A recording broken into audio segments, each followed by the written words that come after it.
नमस्कार दोस्तों, आप देख रहे हैं मस्ती विद सूरज और मैं हूँ गुड़िया।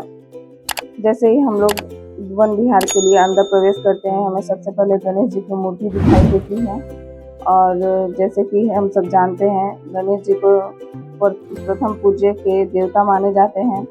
उसके आगे हम लोग अंदर जैसे जाते हैं वैसे ही हमें और सारे कुछ और सारे मूर्तियों की स्ट्रक्चर दिखाई देती है। जैसे ही हम इस सुंदर जंगल में प्रवेश करते हैं, सबसे पहले हमें एक विशाल ईगल का अद्भुत स्ट्रक्चर दिखाई देता है। उसे देखकर ऐसा लगता है मानो अपने बड़े पंख फैलाकर पूरे जंगल की रक्षा कर रहा है।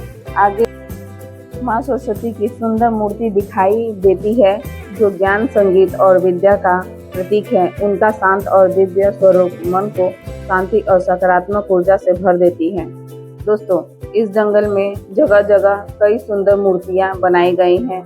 कहीं शेर की ताकत और साहस दिखाई देता है, तो कहीं हिरण की मासूमियत और सुंदरता। हर मूर्ति प्राकृतिक और जीव जंतुओं के महत्व को दर्शाती है।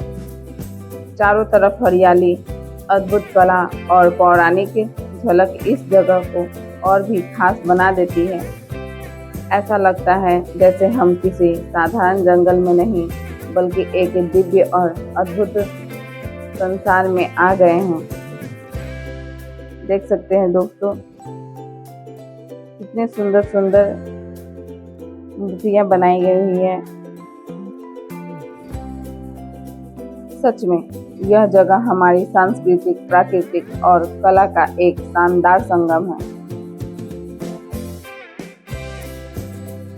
दोस्तों, यहाँ पर भगवान श्री कृष्ण कालिया नाग का घमंड तोड़कर उसे सबक सिखाते हैं, वो दिखाया गया है। हर जगह हर मूर्ति अपना एक कहानी बता रही है। यहाँ द्रौपदी स्वयंवर के बारे में भी बताया गया है। यहाँ पे द्रौपदी का स्वयंवर हुआ था, महाभारत से जुड़ी हुई है ये। दोस्तों, जब आप वहाँ जाते हैं तो हर स्टेप पर इतिहास और रहस्य दोनों महसूस होते हैं। मैंने वहाँ भी शांति, हवा, हरियाली और उन अद्भुत मूर्तियों का अनुभव किया, जो सच में दिल को छू जाती है। अगर आप कभी आ सके तो जरूर आए और इन जादुई जंगलों की कहानी खुद महसूस करें।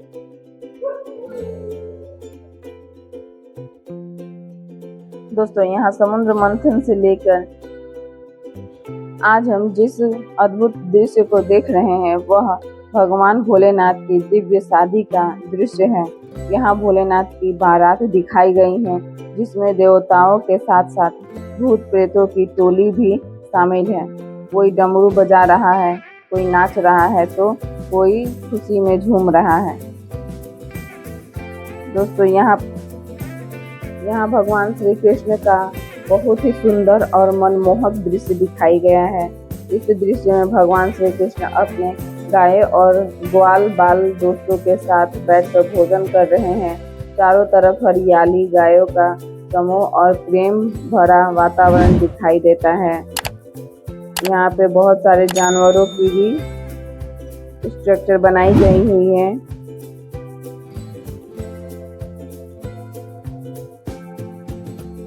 दोस्तों, आगे चलकर भगवान श्री कृष्ण की वीरता भी दिखाई गई है। भयंकर राक्षसों और असुरों का वध करके उन्होंने लोगों की रक्षा की, चाहे पूतना वध हो, कालिया नाग का दमन हो या अन्य दुष्ट शक्तियों का अंत।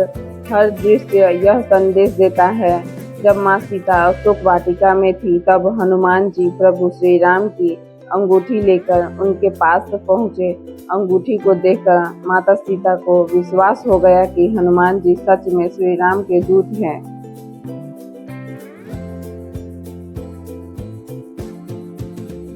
इस वन विहार में बहुत अद्भुत स्ट्रक्चर बनाई गई है। यहाँ हनुमान जी संजीवनी बूटी लेकर श्री लक्ष्मण जी के प्राण बचाते हैं। यहाँ श्री कृष्ण भगवान राधा मैया के साथ रास लीला मना रहे हैं और सारे यहाँ दरबार लगा हुआ है और सारे अद्भुत यहाँ पे कलाकृतियाँ बनाई गई हुई हैं। कहीं कन्हैया, माँ यशोदा के साथ खेलते हुए दिखाई देते हैं, तो कहीं माखन चुराकर अपने दोस्तों के साथ शरारत करते हुए। माँ यशोदा का प्यार और श्री कृष्ण जी के मासूमियत मुस्कान हर किसी को मन मोह लेती है।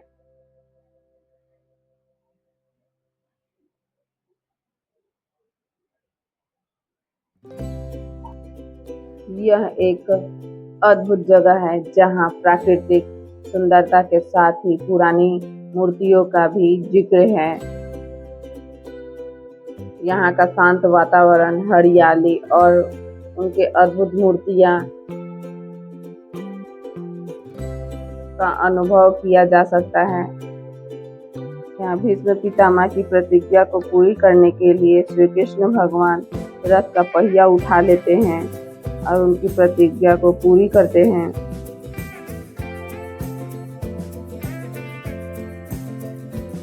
यहाँ भगवान श्री कृष्ण के बचपन की अद्भुत लीलाओं और सुंदर कारनामों को बहुत ही आकर्षक तरीके से दिखाया गया है।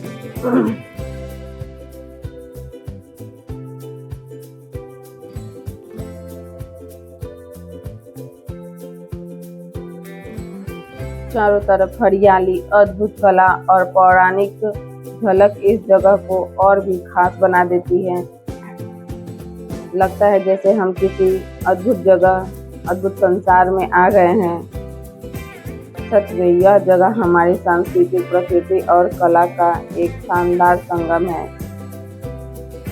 दोस्तों, वीडियो पसंद आए तो लाइक करें, कमेंट करें और सब्सक्राइब करना ना भूलें, ताकि हम लोग और इससे भी अच्छे मज़ेदार स्टोरी लेकर के आ सके। यहाँ पे द्रौपदी चीरहरण, जो जुआ खेला गया था पांडवों कौरवों के बीच में, उन सब चीज़ों को दर्शाया गया है।